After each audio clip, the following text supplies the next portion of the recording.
Shalom, this is Chris. We're following Jesus along the Talmud of the morning.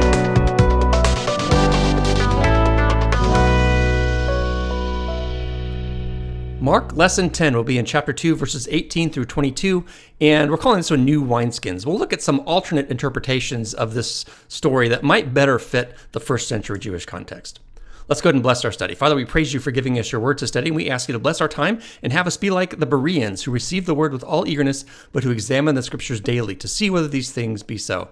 By this teaching, enable each of us to be doers of your word and not hearers only. We ask this in Jesus' name. Amen. We ask to be Bereans because sometimes we need to challenge maybe some things that we've been taught along the way, some of the old tried and true interpretations. When you dig a little bit deeper, they may not be exactly as we've been taught. And so Bereans receive the word, but then search the scriptures to see for themselves whether these things be so.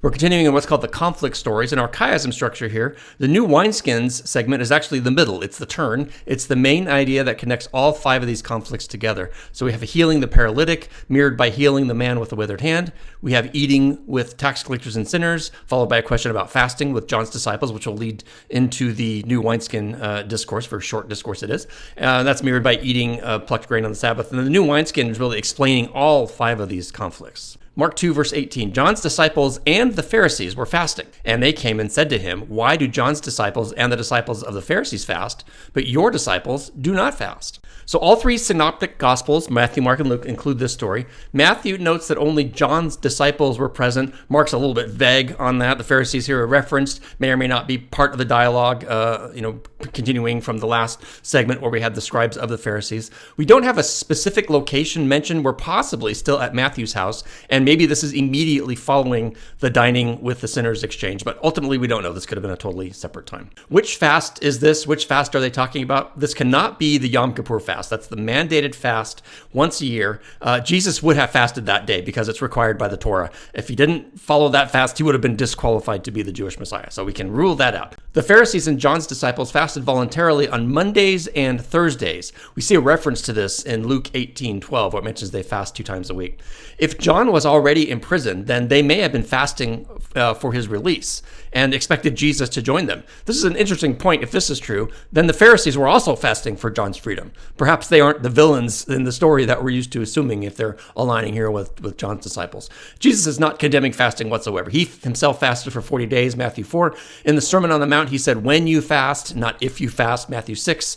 And fasting, prayer, giving to the poor are all good disciplines that disciples will want to practice. Note the dynamic here that I find interesting. A Southern Baptist, if you're a Southern Baptist, you wouldn't ask a Catholic why they don't follow the Baptist faith and message. You would only ask that if someone was claiming to follow your faith tradition, but apparently not following it. The Pharisees here and the disciples of John are asking this of Jesus, probably because Jesus gave every indication of being a Pharisaic teacher.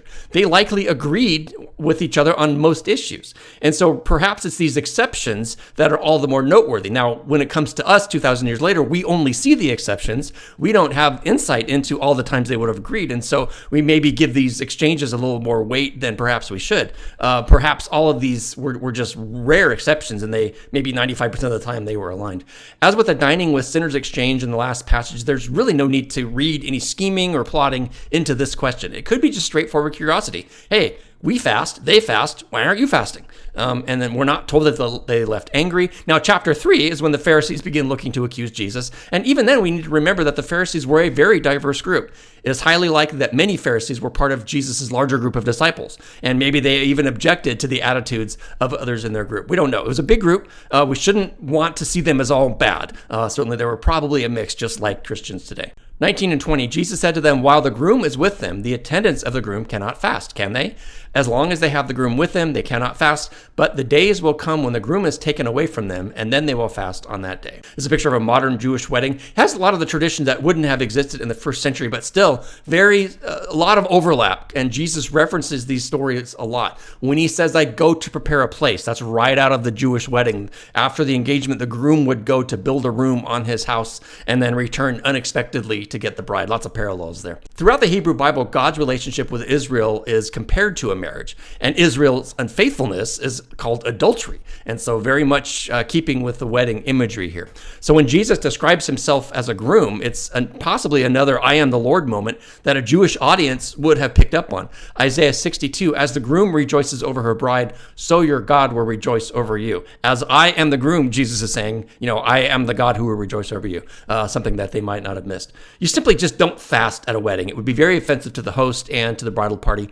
In fact, in Jewish custom, if a funeral procession and a wedding procession were to meet on the road, then by law, the funeral has to yield to the wedding. That's just the way it was. There's an interesting episode in Luke 7 where Jesus, in fact, interrupts a funeral procession in the village of Nain, and he turns the mourning into celebration. And so Jesus kind of pulls rank and says a wedding trumps a funeral. So feasting and not fasting. John the Baptist himself understood this role. John 3:29, he who has the bride is the groom, but the friend of the groom, meaning the best man, who stands and listens to him, rejoices greatly because of the groom's voice. So this joy of mine has been made full. So John was the best man. His job was to prepare the way and step aside when the time came. And perhaps his disciples were yet to realize this. And this may be one of the meanings of the parable that Jesus is about to give. This groom is taken away from them. This is the first allusion to Jesus' death in Mark. When he departs, then his disciples will fast and mourn, just as John the Baptist's disciples do now. Note the same language appears in Isaiah 53, the suffering servant passage. By oppression and judgment, he was taken away. He was cut off from the land of the living for the wrongdoing of my people. Now we reach the chiasm turning point. This is the verse that will anchor all of these conflict stories. Verse 21, no one sews a patch of unshrunk cloth on an old garment. Otherwise, the patch pulls away from it, the new from the old, and a worse tear results. Put a new patch on old cloth, you sew them together, and you'll end up ruining both. No one puts a new wineskin into old wineskins. Otherwise, the wine will burst the skins as it ferments. The wine is lost, and the skins will be ruined as well. But one puts new wine into fresh wineskins. So wineskins were tanned goat skins that stretched as the wine fermented. However, this was a one-time only deal. Old skins would have already expanded to capacity, and so you put new wine into old skins, you try to reuse them, and the old skins can't withstand the pressure. Both the wine and the skin are lost. The Bible speaks frequently about giving us new garments. He never talks about replacing or fixing our old garments. He always gives us new garments. Genesis 3, the Lord God made garments of skin for Adam and his wife, and he clothed them. That's after they tried to do it their own way by making fig leaves. God says, no, we're going to have to slaughter an animal, and without the shedding of blood, there is no forgiveness of sin. God teaches them that there. Isaiah 61, you see on the screen, I rejoice greatly in the Lord. My soul will be joyful. He has clothed me with garments of salvation. He has wrapped me in robes of righteousness. What did Isaiah say earlier? My righteousness is what? Is filthy rags. So my own righteousness, I can't fix these. I can't repair these enough to be clean. God has to come and wrap me in his clean robe of righteousness, as a groom puts on a turban and as a bride adorns himself with her jewels. So we've got some wedding imagery here as well. Revelation 3, the one who overcomes will be clothed the same way in white garments, and I will not erase his name from the book of life. So Genesis to Revelation, we see new garments being given by the Lord as a symbol of righteousness. This passage is almost always taught, the new cloth, the new wineskin is Christianity and grace. The old garment, the old wineskin is Torah, Judaism, and the law. You can't mix them. If you do, you'll ruin both. I have to tell you, this reading is anachronistic. Jesus did not come to start a new religion, and namely when he spoke these words, Christianity didn't exist. The separation between Christ followers and what we call traditional Judaism didn't occur until late in the first century and then on into the second century. Grace and law are not opposites, they're complementary. John 1:17 actually says this. Many of us tend to read it wrong. We read it as the law was given through Moses, but grace and truth were realized through Jesus, as if they're opposite. That "but" there is not in the original Greek. The NASB correctly renders the passage without that contrasting "but." A better reading might be, just as the law was given through Moses, so also grace and truth were realized through Jesus Christ. The Israelites were saved out of Egypt first. They were taken through the waters, all by God's grace. They did nothing to deserve it. Then Moses gave them God's law and asked for their obedience. Note the progression. First salvation, followed by covenant loyalty, and then obedience. The same pattern is in play today. Matthew 28, 18 through 20, we have salvation, followed by baptism through the waters, That comes first, and that's grace.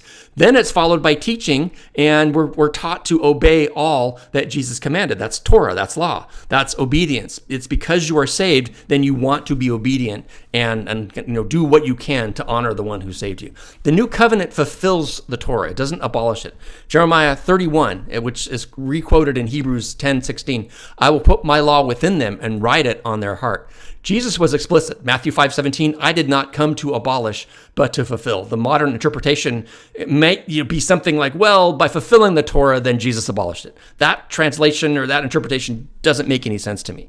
Either we take Jesus at his word and he says the Torah is not done away with, or we're reading our own interpretation back into the text, which I think is the wrong thing to do. Remember the framing here. The question is not talking about whether Judaism is old and Christianity is new. The question is about Jesus' Jewish disciples versus someone else's Jewish disciples, John the Baptist or the Pharisees. In fact, in the last question in the last story, that was directed to his disciples. And the next story about violating the Sabbath will also be focused on his disciples. So this, keep that context in mind. All of this is talking about what type of disciple that Jesus has, maybe compared to what is expected. In the first century, the typical disciples were the best of the best. They were the magna cum laude types who petitioned teachers for the privilege of following them. The Pharisees and presumably John himself selected disciples this way. Jesus was very different.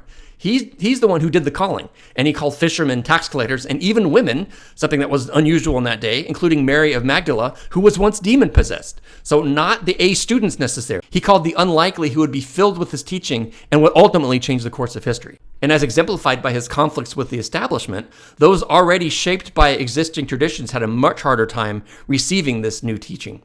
The Mishnah actually uses an identical imagery in one of their stories. They have Elisha ben Abuya says, he who learns as a child is as ink on clean paper. He who learns as an old man is ink on paper full of erasures. And then it continues, do not look at the bottle, but what is in it. Look at the teaching that is poured into the disciple, not the disciple himself. So in context, I would see this as not Jesus comparing Judaism to a Christianity that didn't exist yet. He's comparing his new interpretation of Torah, his new reading that has been given to his untrained disciples, and comparing that to the old traditions given to disciples already set in their old ways. What needed to be replaced, in my opinion, wasn't Judaism itself. It was the drift towards self-righteousness over self-sacrifice, the drift towards tradition over Torah, and the drift towards ritual over relationship. Of course, be a Berean. I say that for a reason. Don't take my word for it, but dig into the matter for yourself. And this will lead to our takeaways. This is kind of a shorter passage here. Stay pliable. Don't be an old wineskin.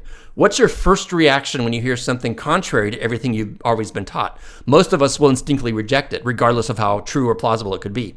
If all you've ever heard about the new wineskin passage is Jesus came to do away with Judaism, then this very teaching might be a textbook example of the old wineskin problem that's in our hearts. Be a Berean. Don't take any teacher's word for it. Search the scripture. And a careful study will show that Jesus, Paul, Peter, John, they all operated fully within the Judaism of their day. Judaism has a saying, Shivim panim la Torah. The Torah has 70 faces, meaning if you look at it a different way, you get a different and valid interpretation or application from the same text. Be uncompromising on the essentials. Jesus died for our sins, he was buried, and he rose on the third day.